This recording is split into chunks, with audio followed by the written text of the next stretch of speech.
viste una valoración del partido. Dos errores puntuales y además muy parecidos, a lo mejor en falta de presión al pasador y luego no estar contundentes atrás, os ha costado muy caro.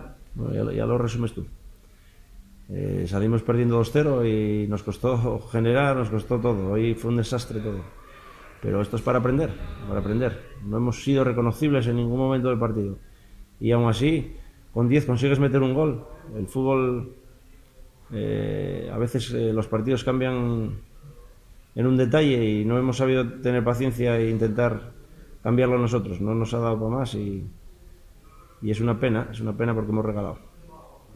¿Qué es lo que ha diferenciado al equipo de lo que veníamos viendo durante el resto de temporada, un equipo de zona de arriba? Bueno, que fuera de casa hay que ser mucho más competitivos, mucho más sólidos, estar mucho más concentrados. Veníamos de un precedente de Navalcarnero de encajar un gol en el minuto a los 10 segundos y hoy se nos repite un poco la historia y en el fútbol no puedes regalar. No puedes regalar entre un buen equipo competitivo, con gente con calidad y que saben aprovechar sus armas. Nos aprovechan la velocidad a la espalda, no chocamos el desmarque, no condicionamos, como dices tú, los pases a la espalda. Y fuera de casa nos cuesta mucho en césped artificial, pero no es ninguna excusa, hay que salir más enchufados y es una pena irnos así porque bueno, hay trabajo, mucho trabajo detrás y hemos regalado el partido.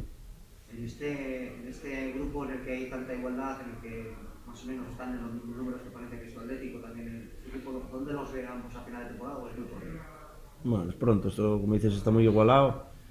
Los equipos en casa se muestran muy competitivos, todos, absolutamente todos, incluso los de la parte baja en estos momentos, que esto puede dar muchas vueltas.